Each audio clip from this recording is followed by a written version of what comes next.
നമസ്കാരം. ഷെക്കേന ബിഗ് ഡിബേറ്റിലേക്ക് സ്വാഗതം. കേരളത്തിലെ നിരവധി ക്രൈസ്തവ ഹൈന്ദവ കുടുംബങ്ങളെ കണ്ണീരിലാഴ്ത്തിയ ലവ് ജിഹാദ് എന്ന പ്രണയക്കെണിയിൽപ്പെട്ട് മതം മാറ്റപ്പെട്ട് സിറിയയിലും അഫ്ഗാനിസ്ഥാനിലും ജീവിതം ഹോമിക്കപ്പെട്ട ഇപ്പോഴും നരകയാതന അനുഭവിച്ചുകൊണ്ടിരിക്കുന്ന ക്രൈസ്തവ ഹൈന്ദവ പെൺകുട്ടികളുടെ കഥ പറയുന്ന ദി കേരള സ്റ്റോറീസ് തിയേറ്ററുകളിൽ എത്തുന്നു. ആ ചിത്രത്തിൻ്റെ റിലീസ് വാർത്ത, ഒപ്പം തന്നെ അതിൻ്റെ ടീസർ, ട്രെയിലർ, അതിൻ്റെയൊക്കെ റിലീസിനോടനുബന്ധിച്ച് വലിയ വിവാദങ്ങളാണ് കേരളത്തിൽ ഉടലെടുത്തിരിക്കുന്നത്. കേരളത്തെ കരിവാരി തേക്കുന്നു, ഒരു സമുദായത്തെ മോശമായി ചിത്രീകരിക്കുന്നു എന്നൊക്കെ ആരോപിച്ചുകൊണ്ട് ഇടത് വലത് മുന്നണികൾ ഈ സിനിമയ്ക്കെതിരെ വാളോങ്ങിയിരിക്കുകയാണ്. സംഘപരിവാർ അജണ്ടയാണോ ഈ സിനിമയിലൂടെ നടപ്പാക്കാൻ ശ്രമിക്കുന്നത്? യാഥാർത്ഥ്യങ്ങളെ കൂടുതൽ ക്ലാരിറ്റിയോടുകൂടി തന്നെ അവതരിപ്പിക്കാനാണോ ഈ സിനിമയിൽ ശ്രമിച്ചിരിക്കുന്നത്? കേരളത്തെ കരിവാരി തേക്കുവാനുള്ള ബോധപൂർവമായ ഒരു ഭാവന സൃഷ്ടി മാത്രമാണോ ഈ സിനിമ? ഈ വിഷയങ്ങൾ തന്നെയാണ് ഇന്ന് ഷെക്കേന ബിഗ് ഡിബേറ്റ് ചർച്ച ചെയ്യുന്നത്. ഇന്ന് ഈ ചർച്ചയിൽ നമ്മോടൊപ്പം ചേരുന്നു സിനിമാ സംവിധായകൻ ശ്രീ രാമസിംഹൻ, ഒപ്പം കാസിയുടെ പ്രതിനിധി ശ്രീ തോമസ്. നമുക്ക് ഈ ചർച്ചയിലേക്ക് പ്രവേശിക്കുന്നതിന് മുമ്പ് കേരള സ്റ്റോറി, ആ സിനിമയുടെ ഒരു ടീസർ കണ്ടതിന് ശേഷം ചർച്ചയിലേക്ക് നമുക്ക് കിടക്കാം. मेरा नाम शालिनी उन्नीकृष्णन था. मैं नर्स बन के लोगों को सर्व करना चाहती थी. अब मैं फातिमा बा हूँ, एक ISIS terrorist in Afghanistan jail. और मैं अकेली नहीं हूँ. मेरे जैसे 32,000 गर्ल्स कन्वर्ट होके सीरिया और यमन के रेगिस्तान में दफन हो चुकी है. एक नॉर्मल लड़की को एक खतरनाक टेररिस्ट बनाने का सबसे डेंजरस खेल चल रहा है केरला में, और वो भी खुलेआम. क्या कोई नहीं रोकेगा इसे? ये है मेरी कहानी. ये है उन 32,000 लड़कियों की कहानी. This is the Kerala story.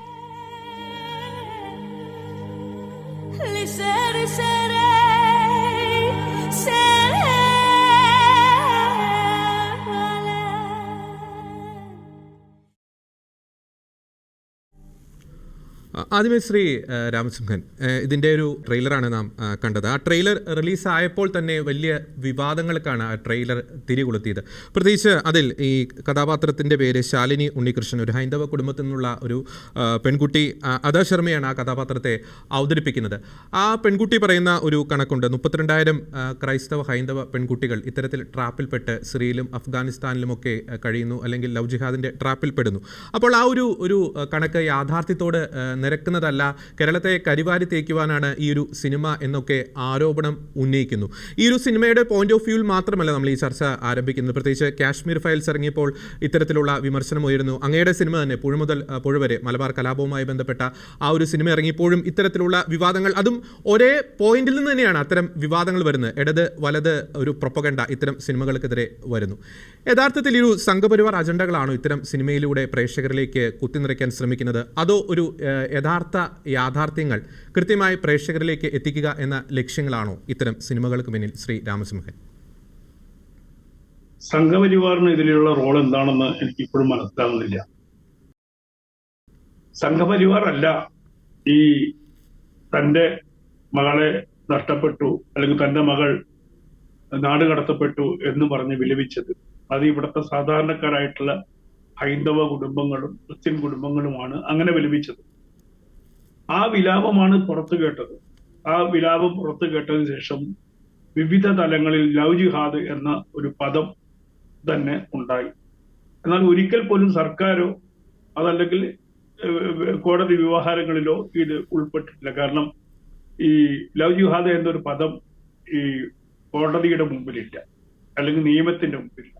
അതുകൊണ്ട് തന്നെ ലവ് ജിഹാദ് ഇല്ല എന്നുള്ള ഒരു മൊത്തത്തിലൊരു അവലോകനത്തിൽ വന്ന് എത്തിപ്പെട്ടു നിൽക്കുകയാണ്. പക്ഷെ നമുക്കറിയാം കേരളത്തിലെ എത്രമാത്രം പെൺകുട്ടികൾ നാട് കടത്തപ്പെട്ടു എന്നൊന്നും കൃത്യമായ കണക്ക് സർക്കാരിന്റെ കയ്യിൽ പോലും ഇല്ല. നമുക്കറിയാവുന്നത് വളരെ ചുരുക്കിയ ആളുകളുടെ നമ്പർ മാത്രമേ കയ്യിലുള്ളൂ. ഇപ്പൊ ഒരു കാര്യം പറഞ്ഞാൽ, ഇപ്പൊ കോഴിക്കോട് ഒരു പെൺകുട്ടിയെ ബലാത്സംഗം ചെയ്ത് സംബന്ധിച്ച് ഉണ്ടായ വിഷയത്തിൽ ഞാൻ ഇടപെട്ടതാണ്. ആ ഇടപെട്ടതിന് ശേഷം എനിക്ക് തോന്നുന്നു ഞാനാണ് ആദ്യമായിട്ട് താമരശ്ശേരി ബിഷപ്പിനെ പോയി കണ്ടിട്ട് ഈ സംഗതി പറഞ്ഞപ്പോൾ ബിഷപ്പിന് പോലും അന്ന് വിശ്വാസം ഉണ്ടായിരുന്നില്ല. അപ്പൊ ഞാൻ ബിഷപ്പിനോട് പറഞ്ഞു, തൽക്കാലം ബിഷപ്പ് ഒരു കാര്യം ചെയ്യാമോ, ഇടവകളിലേക്കൊക്കെ ഒരു കത്ത് അയക്കാമോ, എത്ര പെൺകുട്ടികൾ മിസ്സായിട്ടുണ്ട് ക്രിസ്ത്യാനി കുടുംബങ്ങൾ. അദ്ദേഹം അത് ചെയ്തു. അതിനുശേഷമാണ് എനിക്ക് തോന്നുന്നു ഈ 4000 പെൺകുട്ടികളുടെ മിസ്സിംഗ് എന്നൊരു കണക്ക് ക്രിസ്ത്യൻ വിഭാഗത്തിൽ നിന്നും വന്നത്. ഇത് യാഥാർത്ഥ്യമാണ്. നമുക്കറിയാം, എന്റെ മുമ്പിൽ തന്നെ എത്രയോ പെൺകുട്ടികൾ, അതായത് രക്ഷപ്പെട്ടു വന്നത് എന്റെ മുമ്പിൽ എത്തിയിട്ടുണ്ട്. ഇവരുടെ ക്യാമ്പുകളിൽ നിന്ന് അവരുടെ ഭാഗ്യം കൊണ്ട് രക്ഷപ്പെട്ടു വന്ന പെൺകുട്ടികൾ. അവര് പറഞ്ഞ കഥ കേൾക്കുമ്പോൾ നമുക്ക് ഭീതി തോന്നും. കാരണം വളരെ സമർത്ഥമായിട്ട് പെൺകുട്ടികളെ വലയിൽ വീശുകയും അവരെ വിവാഹം കഴിക്കാമെന്ന് പറഞ്ഞു കൊണ്ടുപോയി വിവാഹം കഴിക്കാൻ വേണ്ടി അടുത്ത ഓപ്ഷനായിട്ട് അവർ പറഞ്ഞത് മതം മാറിയാലേ വിവാഹം കഴിക്കാൻ പറ്റുള്ളൂ. ഈ മതം മാറ്റുന്ന തടവറകളിൽ, അങ്ങനെ തന്നെ പറയാം, തടവറകളിൽ കൊണ്ടുപോവുകയും ഈ നാർക്കോട്ടിക് എലമെന്റ് അതിനകത്തുണ്ട് കേട്ടോ, അവിടുന്ന് ലഹരി കൊടുക്കുകയും നിരന്തരമായിട്ട് സക്കീർ നായിക്കിന്റെ വീഡിയോസ് കാണിക്കുകയൊക്കെ ചെയ്ത് മനസ്സ് മരവിപ്പിച്ച് ആ കുട്ടിയെ മറ്റൊരാൾ വിവാഹം കഴിച്ചു, പ്രേമിച്ചവനല്ല, മറ്റൊരാൾ വിവാഹം കഴിച്ച് ആ കുട്ടി ഇവിടെ നിന്ന് അപ്രത്യക്ഷമാണ്. അങ്ങനെ അപ്രത്യക്ഷമായ ആയിരക്കണക്കിന് കുട്ടികളുണ്ട്. ഇപ്പം ഈ 32,000 എന്ന് പറയുന്നത് കേരളത്തിൽ നിന്ന് മാത്രം മിസ്സായതല്ല, ലോകത്തിന്റെ എല്ലാ യൂറോപ്പിൽ നിന്നും ഏഷ്യയിൽ നിന്നും ഒക്കെ തന്നെ ഈ പറയുന്ന ജിഹാദിസ്റ്റുകൾ ഈ പറയുന്ന സിറിയയിലേക്ക് കൊണ്ടുവന്ന പെൺകുട്ടികളുടെ കണക്കാണ് അവർ പറയുന്നത്. അല്ലാതെ കേരളത്തിൽ നിന്ന് 32,000 പേര് പോയി എന്ന് പറയുന്നില്ല. എന്നെ പോലെ 32,000 പെൺകുട്ടികൾ ഇവിടെ ഉണ്ടെന്നാ പറയുന്നത്, അല്ലെ? ആ അർത്ഥത്തിൽ എടുക്കണം. കേരളത്തിൽ 32,000 പോയി എന്നുള്ളത്. അപ്പൊ ഇതിവിടെ നിലനിൽക്കുന്നു. ഇവിടെ നമുക്കറിയാം, PFIയുടെ ക്യാമ്പ് നടന്ന കാര്യങ്ങൾ അറിയാം. ഇന്ന് ഒരുപാട് PFIയുടെ ആളുകൾ എവിടെയാണുള്ളത്? ജയിലിലാണല്ലോ ഉള്ളത്. അവര് സ്വാതന്ത്ര്യ സമരത്തിലല്ല ജയിലിൽ പോയിരിക്കുന്നത്. ഇത്തരം ദേശവിരുദ്ധ പ്രവർത്തനങ്ങൾ ചെയ്തിട്ടാണ് അവർ ജയിലിലേക്ക് പോയി. അപ്പൊ അടിസ്ഥാനപരമായി ഒന്ന് ലവ് ജിഹാദ് ഉണ്ട് എന്നുള്ള ആ വിശ്വാസം ഉറച്ച്, ലവ് ജിഹാദ് മാത്രമല്ല, നാർക്കോട്ടിക് ജിഹാദ് ഉണ്ട്, ഈ പറയുന്ന മറ്റ് മണി ജിഹാദ്. നേരത്തെ പറഞ്ഞൊരു ഒരു പോയിന്റ് കൊണ്ടിട്ട് ഇത്തരം വിഷയങ്ങളിൽ നാർക്കോട്ടിക്സിന്റെ ഒരു എലമെന്റ് വളരെയധികം ശക്തമാണ്. അതൊരു കോമൺ ഫാക്ടർ തന്നെയാണോ ഇത്തരം വിഷയങ്ങൾ, ഇത്തരം ട്രാപ്പിൽ പെടുന്നത്? എന്റെ മുമ്പിൽ വന്ന രണ്ട് കേസിൽ ഒന്ന് കോഴിക്കോടത്തെ കേസ് എടുക്കുക. ഈ കോഴിക്കോടത്തെ കേസിൽ ഫ്രൂട്ടിയിലാണ് ലഹരി കൊടുത്തത്. സുഹൃത്തായിട്ട് വന്ന് അദ്ദേഹത്തിന്റെ ബാഗിൽ നിന്ന് ഒരു ഫ്രൂട്ടി എടുത്തു കൊടുത്തു. അതിലായിരുന്നു ലഹരി. ഇതേ കേസ് ഞാൻ കാസർഗോഡ് ആവർത്തിച്ചു. അവിടെ ചെന്നപ്പോഴും ആ കുട്ടി പറഞ്ഞു ഇതേ കേസ് തന്നെയാണ്. ഒരു ഫ്രൂട്ടി ബാഗിൽ നിന്ന് എടുത്തു തന്നു, ഞാനത് കുടിച്ചു, പിന്നെ എനിക്ക് കോൺഷ്യസ് ഉണ്ടായിരുന്നില്ല എന്നാണ്. അപ്പൊ അതൊന്ന്.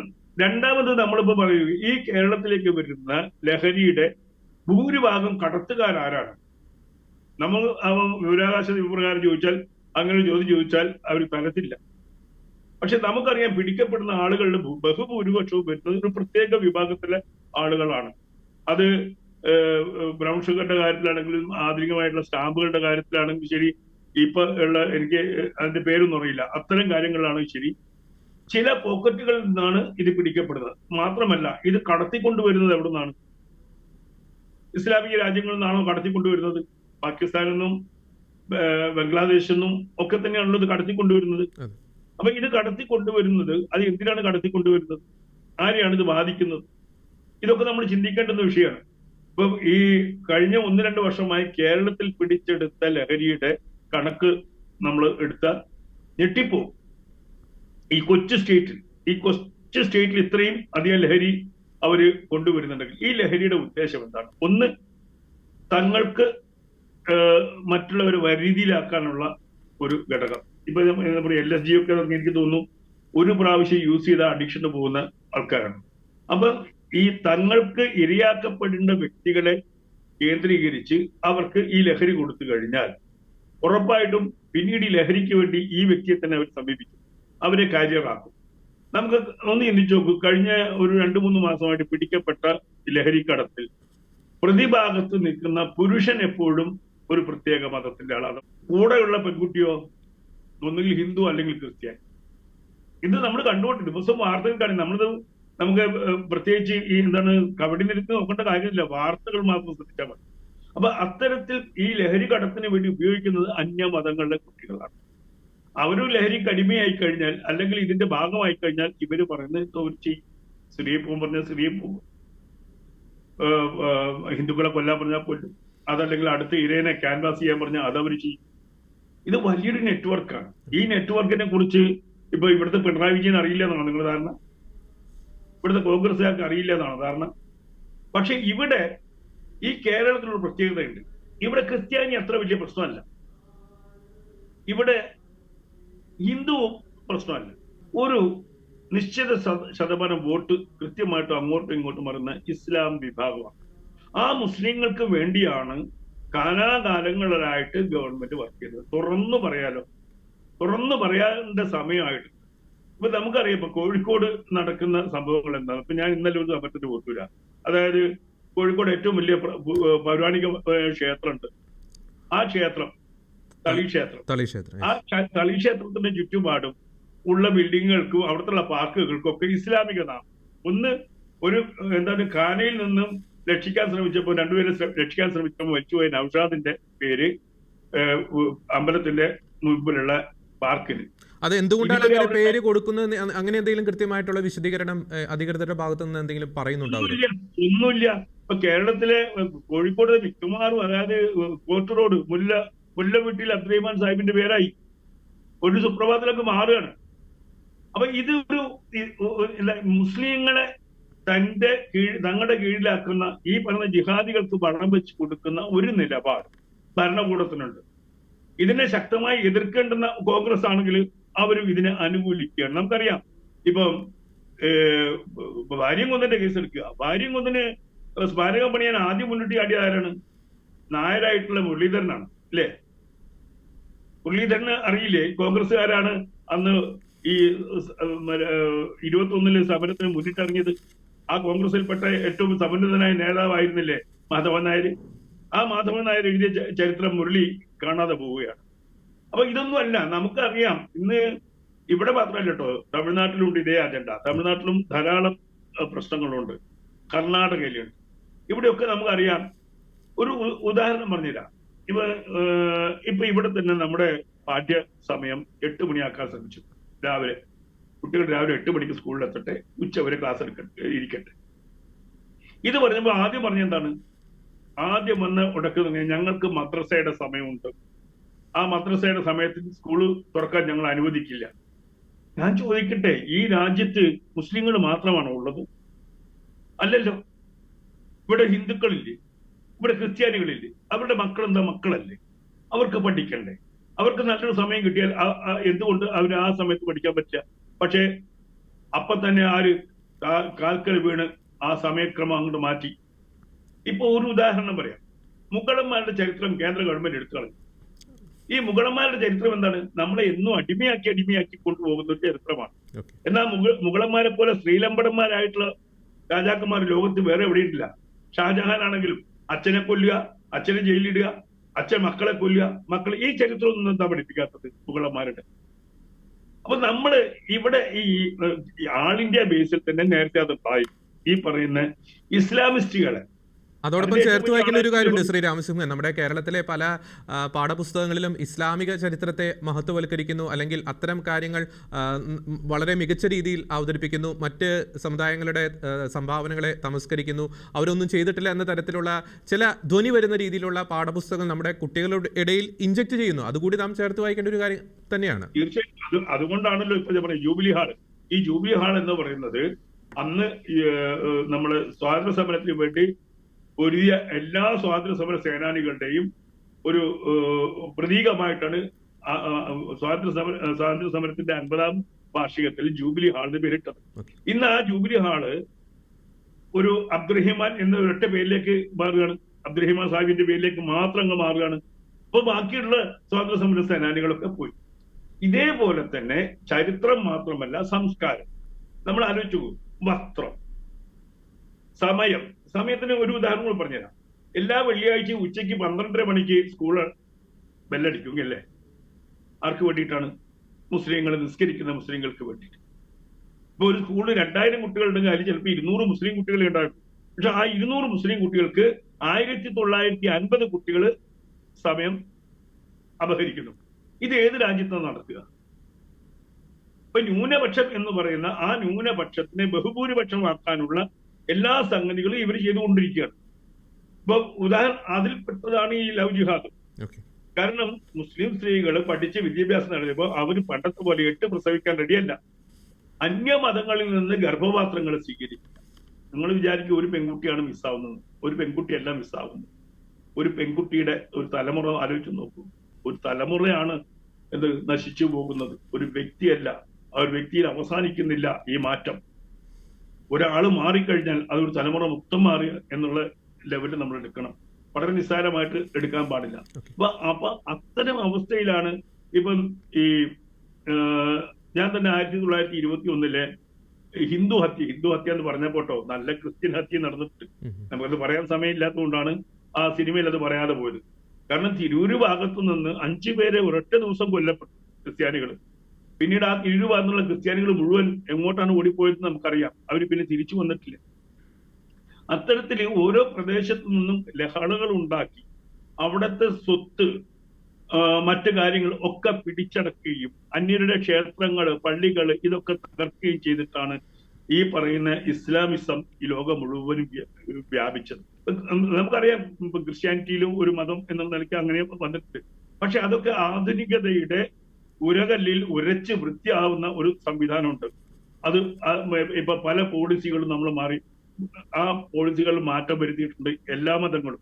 അതേസമയത്ത് ഇസ്ലാം മതത്തിന് മാത്രം ഒരക്ഷരം പോലും മാറ്റാൻ പാടില്ല എന്ന് നിർബന്ധമാണ്. അപ്പൊ അത്തരത്തിൽ തന്നെ ഈ പറയുന്ന അവരുടെ പഠന വിഷയത്തിൽ പോലും ഈ നമ്മുടെ ദേശവിരുദ്ധത മാത്രമല്ല മാനവിക വിരുദ്ധമായിട്ടുള്ള ആശയങ്ങൾ പഠിച്ചു വരുന്ന ഒരു സമൂഹം ഉണ്ട്.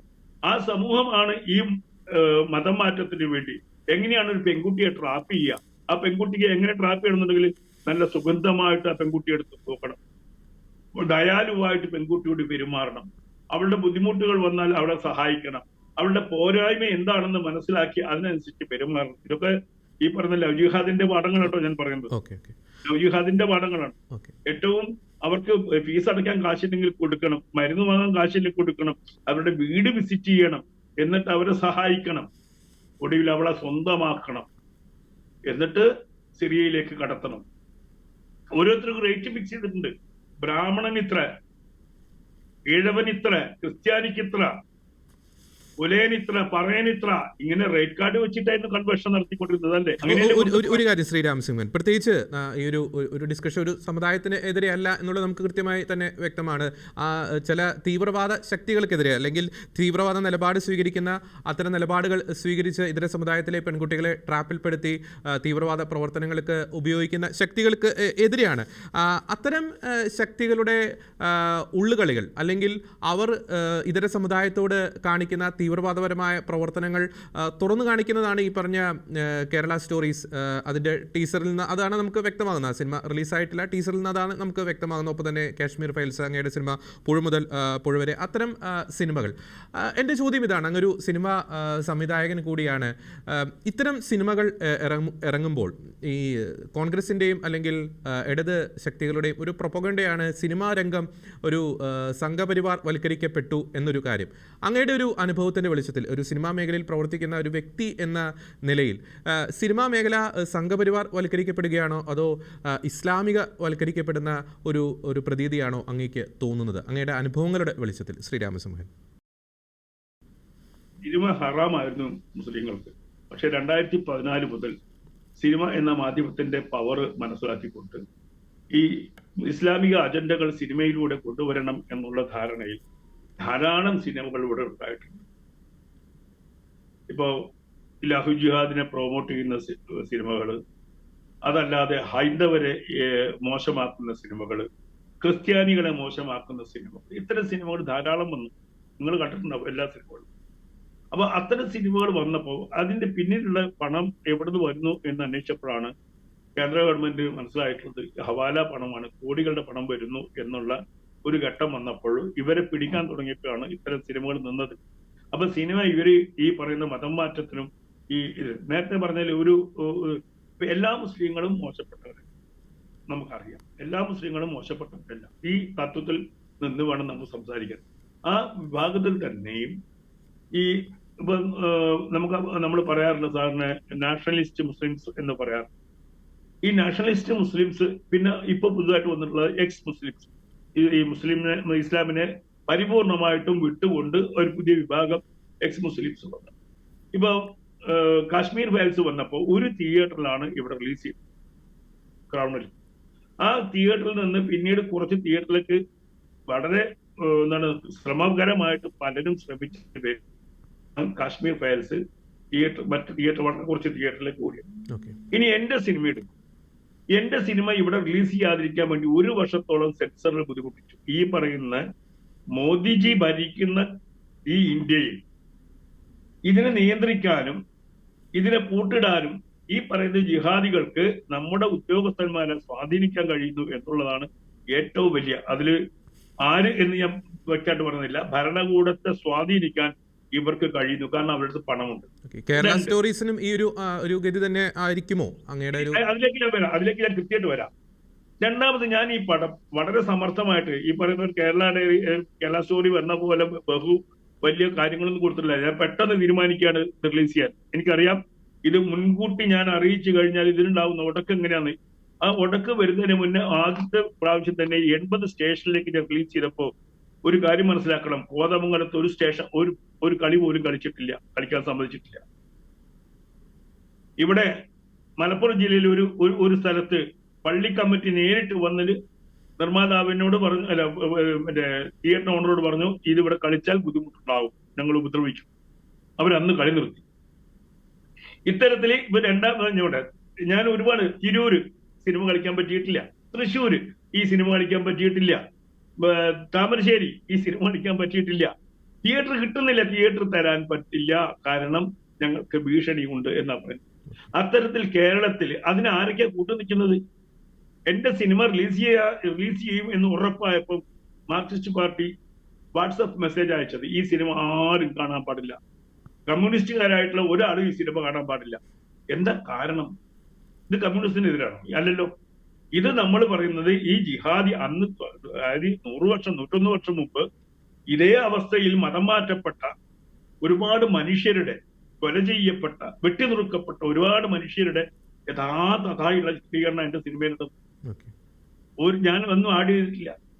എന്നെ ഈ പറയുന്ന സംഘപരിവാർ സഹായിച്ചിട്ടില്ല, പണം തന്നിട്ടില്ല. അങ്ങനെ സംഘപരിവാറിന്റെ സഹായമായിരുന്നെങ്കിൽ ഈ പടം ഈ കേരളത്തില് എല്ലായിടത്തും 100 ദിവസം ഓടില്ലേ. കാരണം ഇപ്പൊ ഏത് പരിവാറാണെങ്കിലും ശരി, അവരൊരു പരിധി കഴിഞ്ഞിട്ട് മതപരമായ വിഷയങ്ങളിൽ ഇടപെടുന്നില്ല എന്നുള്ളതാണ്. ചെറിയൊരു ക്ലാരിറ്റിക്ക് വേണ്ടി ശ്രീ രാമസിംഹൻ, ആ സിനിമ റിലീസ് ചെയ്യുന്ന സമയത്ത് അങ്ങനെ ഒരു ഫണ്ടിങ്ങിന് വേണ്ടിയിട്ട് ഒരു സാമൂഹ്യ മാധ്യമങ്ങളുടെ ഒരു അഭ്യർത്ഥന നടത്തിയിരുന്നല്ലോ, അത് സംഘപരിവാർ ബന്ധപ്പെട്ട ഉള്ളൊരു അഭ്യർത്ഥനയായിരുന്നോ? അതൊരു ക്ലാരിറ്റി തരാമോ?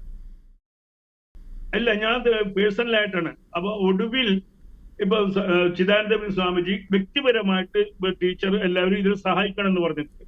പക്ഷെ അതൊരു സംഘപരിവാറിന്റെ ഏതെങ്കിലും ഒരു ഭാഗമായിട്ട്, പ്രസ്ഥാനത്തിന്റെ ഭാഗമായിട്ട് ആരും 1 രൂപ പോലും പിരിച്ചിട്ടില്ല ആ സിനിമയ്ക്ക് വേണ്ടി. കാരണം അവർക്ക് പിരിക്കാൻ കഴിയില്ല. അപ്പൊ സംഘപരിവാറിന് ഒരു സിനിമയ്ക്ക് വേണ്ടിയിട്ട് പണം മുടക്കാൻ കഴിയില്ല. അത് വ്യക്തമായിട്ട് BJP 10 പൈസ പിടിച്ചിട്ടില്ല. കൂടുതൽ വന്നിരിക്കുന്നത് എന്റെ, അതായത് ഇവരൊക്കെ ഇത് ആഗസ്റ്റ് 2021 ആഗസ്റ്റ് മാസത്തിലാണ് ഇവര് ഇതിങ്ങനെ റിക്വസ്റ്റ് കൊടുത്തത്. അതിന്റെ മുന്നേ മുഴുവൻ വന്നതും എന്റെ വ്യക്തിപരമായിട്ടുള്ള മാത്രമല്ല. ഒരു കാര്യം ആലോചിച്ചു, ഇത് സംഘപരിവാറിന്റെ അജണ്ട ആയിരുന്നെങ്കിൽ ഈ സംഘപരിവാറിന് ഒരൊറ്റ വിളി വിളിച്ചാൽ ഈ കേരളത്തിലെ മുഴുവൻ സ്ഥലങ്ങളിലുള്ള ഈ സംഘപരിവാറിന്റെ ഘടകങ്ങളിലേക്ക് ഇത് എത്തിക്കുകയും ആ ഘടകങ്ങൾ എല്ലാം സിനിമ തിയേറ്ററിലേക്ക് വരികയും ചെയ്യുമായിരുന്നു. അപ്പൊ സംഘപരിവാർ അത് ചെയ്തിട്ടില്ല. പിന്നെ ചില ഇടങ്ങളിൽ ഇപ്പൊ സംഘപരിവാർ ഞാൻ വ്യക്തിപരമായിട്ട് എനിക്കുള്ള സംഘത്തിന്റെ ബന്ധം വെച്ചിട്ട് സംഘം സഹായിച്ചിട്ടുണ്ടാവും. കാരണം ഇത് ജനങ്ങൾ കാണേണ്ട സിനിമയാണ്, 100% സത്യസന്ധമായിട്ടുള്ള സിനിമയാണ്. അത് എന്തുണ്ടായിട്ടുണ്ട്? കാശ്മീരി ഫയൽസിനും ഉണ്ടായിട്ടുണ്ട്. അത് സംഘത്തിന്റെ ആഹ്വാനമായിട്ടല്ല വന്നിരിക്കുന്നത്, സംഘത്തിന്റെ ഇടപെടലായിട്ട് വന്നിട്ടുണ്ട്. അതേപോലെ തന്നെയാണ്, അതുകൊണ്ടാണ് ഇത്രയെങ്കിലും എന്റെ സിനിമയ്ക്ക് പിടിച്ചു നിൽക്കാൻ പറ്റിയത്. പക്ഷെ എനിക്ക് തോന്നുന്നു ഈ പറയുന്ന കേരള സ്റ്റോറി ഇവിടെ വിജയിക്കാൻ പോകുന്നില്ല. അതായത് ഒരു തിയേറ്ററിലും വിജയിക്കില്ല എന്ന് തന്നെയാണ് പറയുന്നത്. അതിനൊരു സാധ്യത, കാരണം മറ്റൊന്നുമല്ല, ഇത്തരം ഭീഷണികൾ കൂടുതൽ ശക്തി പ്രാപിക്കാനുള്ള സാധ്യതയുണ്ട് അല്ലെ? ഞാൻ ഒരു കാരണം പറഞ്ഞ, എന്റെ സിനിമ ഞാൻ ഡിസ്ട്രിബ്യൂട്ടറുടെ പേരൊന്നും പറയുന്നില്ല, ഞാൻ വലിയ ഡിസ്ട്രിബ്യൂട്ടേഴ്സിനെ കാണിച്ചപ്പോൾ അവരെന്നോട് പറഞ്ഞൊരു കാര്യം, ഈ സിനിമ നല്ല സിനിമയാണ്, ഓടുകയും ചെയ്യും, പക്ഷെ ഞങ്ങൾ ഇത് റിലീസ് ചെയ്യില്ല, കാരണം ഞങ്ങൾക്ക് കമ്മ്യൂണിസ്റ്റുകാരെ പേടിയാണ്. അങ്ങനെ തന്നെയാ പറഞ്ഞത്. ഞങ്ങൾക്ക് ഈ പറയുന്ന മറ്റ് ഭീകരവാദികളെക്കാളും ഞങ്ങൾക്ക് പേടി കമ്മ്യൂണിസ്റ്റുകാരെയാണ്, കാരണം അവരാണ് ഇതിന് മുന്നിൽ നിൽക്കുക. സത്യമായിരുന്നു അത്. അങ്ങനെ എല്ലാവരും അതൊന്ന് മാറിപ്പോവുക ചെയ്തത്. അപ്പൊ പിന്നീടാണ് ഞാൻ ഒപ്പം തന്നെ ഒരു സംശയം കൂടി ശ്രീ രാമസിംഹൻ, ഈ സിനിമ കേരള സ്റ്റോറിയായിട്ട് ബന്ധപ്പെട്ട് തന്നെയാണ്. എന്തുകൊണ്ടാണ് അതിന് കേരള സ്റ്റോറി എന്നൊരു പേര് കൊടുത്തത്? അങ്ങയുടെ ഒരു നിരീക്ഷണത്തിൽ ഈ മറ്റ് സംസ്ഥാനങ്ങളിലും ഇതുപോലെ തന്നെ കാര്യങ്ങൾ നടക്കുന്നില്ല, അതോ കേരളത്തിൽ അത് കൂടുതൽ ശക്തമായി നടക്കുന്നത് കൊണ്ടാണോ ഇത്തരം പ്രണയക്കണികളും മതം മാറ്റി തീവ്രവാദ പ്രവർത്തനങ്ങൾക്ക് സിറിയയിലേക്കും അഫ്ഗാനിസ്ഥാനിലേക്കും ഒക്കെ കേരളത്തിലാണോ ഇത് കൂടുതൽ പ്രബലമായി നടക്കുന്നത്? അതുകൊണ്ടാണ് കേരള സ്റ്റോറി എന്നൊരു പേരിടുന്നത്? ഈ കേരളത്തെ അപമാനിക്കുന്നു എന്ന തരത്തിലൊക്കെ ആരോപണം ഉയരുന്നുണ്ട്. എന്തുകൊണ്ടാണ് അങ്ങനെ സംഭവിക്കുന്നത് അങ്ങയുടെ നിരീക്ഷണത്തിൽ? ഇന്ത്യയിലെ മുഴുവൻ ജിഹാദി പ്രസ്ഥാനങ്ങളുടെയും ബ്രെയിൻ കേരളമാണ്, പറയാതിരിക്കാൻ വയ്യ. ഇന്ത്യയിലെ നടക്കുന്ന ഈ ജിഹാദി പ്രസ്ഥാനങ്ങളെ മുഴുവൻ നിയന്ത്രിക്കുന്നത് കേരളത്തിന്റെ ബുദ്ധിയാണെന്ന് പറഞ്ഞാൽ നമുക്ക് അംഗീകരിച്ചു കൊടുക്കുള്ളൂ. ഈ കേരളത്തിലേക്ക് വരുന്ന ഹവാല പണങ്ങൾ മുഴുവൻ കേരളത്തിലെ കാസർഗോഡേക്കും മംഗലാപുരത്തേക്കും വന്നിട്ടാണ് ഇന്ത്യ മുഴുവൻ വ്യാപിക്കുന്നത്. ഇപ്പൊ ബോംബെയിലായിരുന്നു പണ്ട് നമുക്ക്, പക്ഷെ ഇന്ന് ഏറ്റവും ഈസിയസ്റ്റ് ആയിട്ട് പണം കടത്താൻ, ഹവാല സ്വീകരിക്കാൻ, ഈവൻ നിങ്ങൾക്കറിയാലോ, ഒരു ബോഡിയിൽ അദ്ദേഹത്തിന്റെ മലദ്വാരത്തിൽ 2.5 കിലോ 3 കിലോ സ്വർണം കൊണ്ടുവരാൻ കഴിയുന്ന ഒറ്റ സ്റ്റേറ്റ് കേരളവും. യാതൊരു സംശയം വേണ്ട അക്കാര്യത്തിൽ. അപ്പൊ കേരളം തന്നെയാണ് ഹബ്ബ്. അതിന് ഒരു ഉദാഹരണം കൂടി പറഞ്ഞത്, ഇന്ത്യ വിഭജിക്കപ്പെട്ടപ്പോ കേരളത്തിൽ നിന്നാണ് ആവശ്യപ്പെട്ടത് കേരളത്തിനെ പാകിസ്ഥാനിൽ ഉൾപ്പെടുത്തുന്നു. ഓർക്കുന്നുണ്ടാവും അല്ലാതെ. നിങ്ങൾ ആലോചിച്ച് നോക്കുക, എത്ര ശതമാനം ഈ UDF ആണെങ്കിലും ശരി LDF ആണെങ്കിലും മാറി മാറി ഭരണത്തിൽ കയറുന്നതിന് പ്രധാനമായി സഹായിക്കുന്നത് ഈ തീവ്ര നിലപാടുകാരാണ്. കഴിഞ്ഞ കാലഘട്ടത്തിൽ അവർ UDFന്റെ കൂടെ നിന്നു, ഇപ്പൊ അവർ LDFന്റെ കൂടെയാണ്. LDFന്റെ അകത്ത് അവർ കയറി കഴിഞ്ഞു, LDFന്റെ മസ്തിഷ്കമായിട്ട് അവർ മാറിക്കഴിഞ്ഞു. ഇനി LDFന് സ്വന്തമായിട്ടൊരു നിലനിൽപ്പില്ല. നാളെ മറ്റന്നാള് ഇനിയിപ്പം മുസ്ലിം ലീഗും ചിലപ്പം LDFലേക്ക് മാറും അധികാരത്തിന്റെ ഭാഗമായിട്ട്. കാരണം ഇപ്പുറത്ത് ഇതിനെ ചെറുക്കാനില്ല, ഇപ്പുറത്തും ഈ പറയുന്ന പ്രീണനമാണ്. ഇപ്പൊ എന്തുകൊണ്ടാണ് ഈ കാസ എന്തുകൊണ്ടാണ് മുന്നോട്ട് വന്നത്? ക്രിസ്ത്യാനികളുടെ ഈ പറയുന്ന സംസ്കാരത്തെയും അവരുടെ കുട്ടികളെയും സംരക്ഷിക്കേണ്ടുന്ന ബാധ്യത ക്രിസ്ത്യൻ സൊസൈറ്റിക്ക് വരികയാണ്. അവരെ സഹായിക്കാൻ രാഷ്ട്രീയക്കാരില്ല, കോൺഗ്രസ്സുകാരില്ല, കേരള കോൺഗ്രസ് ഇല്ലാത്ത ഒരു അവസ്ഥ വന്നു. അതുകൊണ്ടാണല്ലോ. ഒരു കാര്യം കൂടി ശ്രീ രാമസിംഹൻ, നമ്മുടെ ഒരു അവസാനത്തെ ഒരു പോയിന്റ് ഓഫ് വ്യൂവിൽ എത്തുമ്പോൾ നമുക്കറിയാം, സിനിമ അത് തുടങ്ങിയ കാലഘട്ടം മുതൽ തന്നെ നിഷ്പക്ഷമായി തന്നെ കാര്യങ്ങളെ അവതരിപ്പിക്കുവാൻ, ഈ സമൂഹത്തിൽ നടപാടുന്ന തിന്മകൾക്കെതിരെ അല്ലെങ്കിൽ സാമൂഹ്യ തിന്മകൾക്കെതിരെ സമൂഹത്തിന്റെ നന്മയ്ക്ക് വേണ്ടി പ്രവർത്തിച്ച ഒരു കാലഘട്ടം സിനിമയ്ക്കുണ്ടായിരുന്നു, പ്രത്യേകിച്ച് മലയാള സിനിമയ്ക്കുണ്ടായിരുന്നു. എന്നാൽ നമ്മൾ പലപ്പോഴും ചർച്ച ചെയ്ത, പലപ്പോഴും അങ്ങുമായി ബന്ധപ്പെട്ട് അങ്ങ് പങ്കെടുത്ത ഒരു ഇന്റർവ്യൂ പോലും ഞാൻ ചോദിച്ച ഒരു ചോദ്യം 2010 ശേഷം ആ ഒരു ചിത്രം ആകമാനം മാറി. ഒരു വിഭാഗത്തെ മഹത്വവൽക്കരിക്കുന്നു, മറു വിഭാഗത്തെ മോശമായി ചിത്രീകരിക്കുന്ന ഒരു പ്രവണത. അതേസമയം ചില തീവ്രവാദ എലമെന്റ്സ് അല്ലെങ്കിൽ തീവ്രവാദ ശക്തികളുടെ അവരുടെ ഒരു പൊയ്മുഖം തുറന്നു കാണിക്കാൻ സിനിമയിലൂടെ പലരും ശ്രമിക്കുമ്പോൾ അതിന് സാധിക്കുന്നില്ല. നമുക്ക് മലയാള സിനിമയിൽ നിന്നും ഇനിയൊരു മാറ്റം നമുക്ക് പ്രതീക്ഷിക്കാൻ സാധിക്കും? ഒരു നിഷ്പക്ഷമായി എല്ലാ സമുദായത്തെയും ഒരുപോലെ അത് ചിത്രീകരിക്കുന്ന, അത് മോശം എലമെൻറ്റ്സ് ഏത് സമുദായത്തിൽ നിന്നാണെങ്കിലും അത് സമൂഹത്തിന് മുമ്പിൽ അവതരിപ്പിക്കുക, അതിൽ തെറ്റില്ല. പക്ഷേ ഒരു പ്രത്യേക സമുദായത്തെ മഹത്വവൽക്കരിക്കുക, മറ്റ് സമുദായത്തിൻ്റെ മോശവശങ്ങൾ മാത്രം കാണിക്കുക, അത്തരം പ്രവണതകൾ നിന്നൊക്കെ വിട്ടൊഴിഞ്ഞ് ഒരു നല്ല കാലം ഇനി നമുക്ക് മലയാള സിനിമയ്ക്ക് പ്രതീക്ഷിക്കാൻ സാധിക്കുമോ ശ്രീ രാമസിംഹൻ? എനിക്കങ്ങനെ തോന്നുന്നില്ല. കാരണം ഉദാഹരണം ഞാൻ പറഞ്ഞുതരാം. ഇന്നലെ നമ്മള് പെഫ്കയുടെയും അതേപോലെ തന്നെ പ്രൊഡ്യൂസേഴ്സ് അസോസിയേഷനും വന്ന് സംസാരിച്ച എന്താണ്, മലയാള സിനിമയിൽ ലഹരിയുടെ ഉപയോഗം അമിതമായി കൂടിയിരിക്കും, അവര് കൃത്യമായ ജോലി ചെയ്യുന്നില്ല. ഇത് ഇങ്ങനെ ആക്കിയത് ആരാണ്? ഞാൻ നേരത്തെ പറഞ്ഞ ഘടകമാണ് ഈ ലഹരി മാഫിയ. ഒന്ന് ചിന്തിച്ചു നോക്കൂ. ഇപ്പൊ ഈ ദ്വീപില് ലഹരി പിടിക്കപ്പെട്ടു, ആയുധങ്ങൾ പിടിക്കപ്പെട്ടു. ആ ദ്വീപിനെ സെൻട്രൽ ഗവൺമെന്റ് പ്രത്യേക രീതിയിൽ സംരക്ഷിക്കാനുള്ള ശ്രമം നടത്തിയപ്പോൾ ആദ്യത്തെ നിലവിളി ഉണ്ടായത് മലയാള സിനിമയെന്നാണ്. പൃഥ്വിരാജാണ് ആദ്യമായിട്ട് ദ്വീപിന് വേണ്ടിയിട്ട് ഇറങ്ങിയത്, ദ്വീപിലെ മുസ്ലിങ്ങൾക്ക് വേണ്ടി എന്നുള്ള അർത്ഥത്തിൽ ഇറങ്ങിയത്. അപ്പൊ ഈ മലയാള സിനിമയിൽ ഈ പറയുന്ന ജിഹാദികളുടെ പടം ധാരാളം വരികയും ലഹരി ധാരാളം വരികയും ചെയ്തപ്പോൾ ആ ലഹരിക്ക് മലയാള സിനിമയിലെ 90% യുവാക്കളും അടിമയായി കഴിഞ്ഞിട്ടുണ്ടെന്നുള്ളതാണ് ഇപ്പൊ ഇവര് പറയുന്നത് പോലെയല്ല, അതിനേക്കാളും ഭീകരമായിട്ടാണ് ഇപ്പൊ എന്റെ അടുത്ത് പ്രൊഡക്ഷൻ എക്സിക്യൂട്ടീവ്സ് എന്ന് പറയും. ആ പ്രൊഡക്ഷൻ മാനേജർ പറയും, സാറെ സഹിക്കാൻ പറ്റില്ല, ഇവര് രാവിലെ ഈ പറയുന്ന ഈ എയർ കണ്ടീഷൻ റൂം അങ്ങ് അടച്ചിട്ട് അതിന്റെ അകത്തുനിന്ന് എന്തൊക്കെ ലഹരിയാണ് ഉപയോഗിക്കുന്നത് പറയാൻ പറ്റില്ല, മനുഷ്യർക്ക് അടുക്കാൻ പോലും പറ്റൂല, ആ രീതിയിൽ മാറിയിട്ടുണ്ട് എന്ന് പറയുമ്പോൾ ഇതൊരു ചെറിയ കാര്യമല്ല. ഇപ്പൊ ഈ പൊട്ടിത്തെറി വന്നെന്താണ്, സഹിക്കാൻ പറ്റാത്തത് കൊണ്ടാണ് പൊട്ടിത്തെറിക്കുന്നത്. എന്നിട്ടും പല പേരും അവർ പറയുന്നില്ല. പല പേരും പറയാത്തെന്താണ്, അവർക്ക് ഇവിടെ ഗ്രിപ്പുണ്ട്, ആ ഗ്രിപ്പുള്ള പേരുകളൊന്നും പറയില്ല. നമുക്കൊക്കെ അറിയാം ലഹരി ഉപയോഗിച്ചുകൊണ്ട് ആരൊക്കെയാണ് ഈ നാട്ടിൽ സിനിമ ഇടിക്കുന്നതും. ഇപ്പൊ ഞാൻ പറയാം ഇടുക്കി ഗോൾഡ്, ഒരു ഉദാഹരണം ഞാൻ പറഞ്ഞുതരാം. ഇടുക്കി ഗോൾഡിലൂടെയാണ് ലഹരി എന്ന് പറയുന്ന ആ ലഹരിക്ക് ഗോൾഡ് ആയിട്ടുള്ള സാധനം കിട്ടിയത്. ഇനി മറ്റൊന്ന് പറയാം, ഈ സിനിമയിൽ ലഹരി ഉപയോഗിക്കുന്ന സീൻ ഉൾപ്പെടുത്തിയാൽ വലിയ തുക കിട്ടുന്നുണ്ട്, ഈ നിർമ്മാണ ചെലവിലേക്ക് വലിയ തുക സംഭാവന ചെയ്യും.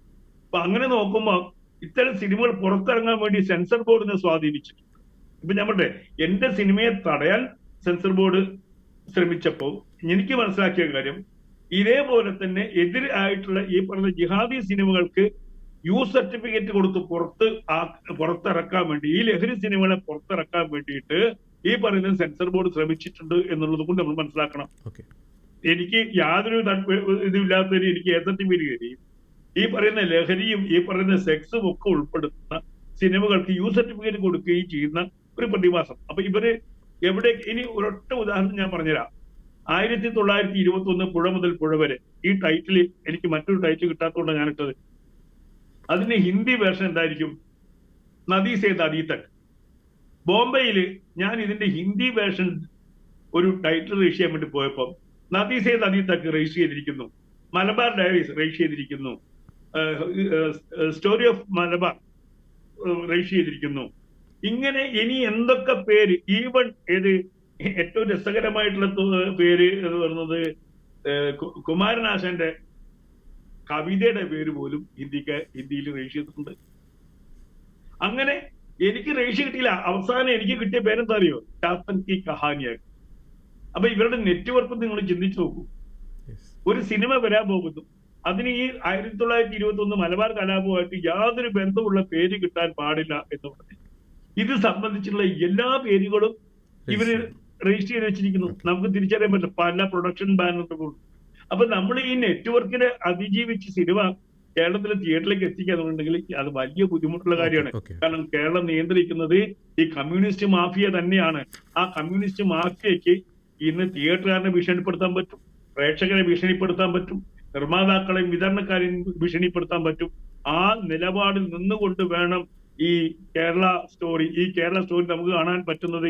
എനിക്ക് പറയാൻ പറ്റുന്നത് അത് OTTയിൽ കാണാം, അതല്ലെങ്കിൽ ഈ കേരളത്തിൽ നിന്ന് തൊട്ടടുത്ത സ്റ്റേറ്റിലേക്ക് തമിഴ്നാട്ടിലേക്ക് പോകണം, അല്ലെങ്കിൽ കർണാടകയിൽ പോകാം. അവിടെ പോയാൽ ഈ സിനിമ കാണാൻ പറ്റും. കേരളത്തിൽ ഈ സിനിമ കാണാൻ പറ്റുമോ എന്നുള്ള കാര്യത്തിൽ എനിക്ക് സംശയമുണ്ട്. ഇതിന് ഡിസ്ട്രിബ്യൂട്ടർ ആരാണെന്ന് നിങ്ങൾ അന്വേഷിച്ചോ? ഇത് ആരും എടുക്കും ഈ കേരളത്തില്? വലിയ പ്രയാസമാണ്. കാരണം ഇതൊക്കെ ഇടതുപക്ഷത്തിന്റെ, ഇപ്പൊ നമ്മൾ ഈ സിനിമ യൂണിയൻ ആയിക്കോട്ടെ, മറ്റെന്ത് കാര്യങ്ങളായിക്കോട്ടെ, തിയേറ്റർ ആയിക്കോട്ടെ, ഇവിടെ ഏറ്റവും കൂടുതൽ ഉള്ള തിയേറ്റർ ഒന്ന് സർക്കാരിന്റെ തിയേറ്ററാണ്. ഈ സർക്കാരിന്റെ തിയേറ്റർ ഈ കേരള സ്റ്റോറിക്ക് തിയേറ്റർ കൊടുക്കുവോ? നമ്മുടെ നികുതി പണം കൊണ്ടുണ്ടാക്കിയ തിയേറ്ററാണ് കൈരളി ശ്രീ. ഇന്ന് 10-17 തിയേറ്റർ ഉണ്ട് സർക്കാരിന്. ഇതിൽ ഒരു തിയേറ്ററെങ്കിലും ഈ പറയുന്ന ജനാധിപത്യത്തിന്റെ മൂല്യങ്ങൾ കൽപ്പിക്കുന്ന ആൾക്കാർക്ക് സ്വതന്ത്ര, അതായത് ബ്രിട്ടീഷ് സിനിമ, ഈ മോദിക്കെതിരെയുള്ള ബ്രിട്ടീഷ് സിനിമ ഇവിടെ മൂക്കിലും മൂലയും കൊണ്ട് കാണിക്കാൻ വേണ്ടി കൊടി പിടിച്ച ഈ കമ്മ്യൂണിസ്റ്റുകാര് ഈ ഒരു സിനിമ കാണിക്കാൻ വേണ്ടി, ഇതും നമുക്ക് സ്വതന്ത്ര ആവിഷ്കാരമല്ലേ? ഒരു ആവിഷ്കാര സ്വാതന്ത്ര്യമല്ലേ? ആ ആവിഷ്കാര സ്വാതന്ത്ര്യം ഈ കമ്മ്യൂണിസ്റ്റുകാർ അനുവദിച്ചു തരുമോ? നമ്മുടെ ചോദ്യമാണ്.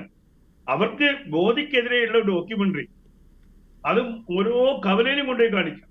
അതേ സമയത്ത് ഇന്ന് കേരളത്തിൽ നിലനിൽക്കുന്ന ലവ് ജിഹാദ് എന്ന ഫാക്ട്, ആ ഫാക്ടിനെ പുറത്തു കൊണ്ടുവരുന്ന ഒരു സിനിമ പോലും ഈ കേരളത്തിലെ തിയേറ്ററുകളിൽ എത്താൻ പാടില്ല. എങ്ങനെ? പക്ഷെ ഒരു അത്ഭുതം സംഭവിച്ചത് എന്റെ സിനിമയ്ക്ക് മാത്രമാണ്. അത് എങ്ങനെ സംഭവിച്ചെന്ന് ഇപ്പൊ ഞാൻ തിരിഞ്ഞു നോക്കുമ്പോൾ അത്ഭുതപ്പെടുന്നുണ്ട്. കാരണം ആരും അറിയാതെ 80 സ്റ്റേഷൻ കളിച്ചതുകൊണ്ട് ആ കളിച്ചെടുത്ത് ഈ വലിയൊരു ശക്തമായിട്ടുള്ള ആളുകൾ വന്നതുകൊണ്ട് അതുകൊണ്ട് നിലനിന്നതാണ് ആ സിനിമ. അങ്ങനെ ശക്തം ആ സിനിമയെ ഇവിടെ കൊണ്ടുവരാനും കാണിക്കാനുമുള്ള ഒരു പൊതു സമൂഹം ഉണ്ടായാൽ, അതല്ലെങ്കിൽ അതിന് തിയേറ്ററുകാർ തയ്യാറായാൽ, തിയേറ്ററുകാർക്ക് തയ്യാറാവാൻ ബുദ്ധിമുട്ടുണ്ടാവും. ഇപ്പൊ ഞാൻ പറഞ്ഞില്ലേ, തൃശ്ശൂരില് ഹൈന്ദവരുടെ തിയേറ്റർ ഇഷ്ടം പോലെ ഉണ്ട്. ഞാൻ വിളിച്ചതാണ് ഓരോരുത്തരെയും, പക്ഷെ അവർക്ക് കാണിക്കാൻ പറ്റില്ല, അവർ കാണിക്കില്ല. പുഴ മുതൽ പുഴ വരെ തൃശ്ശൂരിൽ ഇന്നും റിലീസ് ചെയ്തിട്ടില്ല. വലിയ സിറ്റിയാണ്, ഒരു 2 ലക്ഷം മുതൽ 3 ലക്ഷം വരെ കളക്ഷൻ കിട്ടാവുന്ന ഏരിയ ആണ്, അവിടെ കളിക്കാൻ പറ്റിയിട്ടില്ല. അപ്പൊ നമ്മൾ നിൽക്കുന്നത് നമ്മൾ എത്ര സ്വതന്ത്രരാണ്, നമ്മുടെ ആവിഷ്കാര സ്വാതന്ത്ര്യം.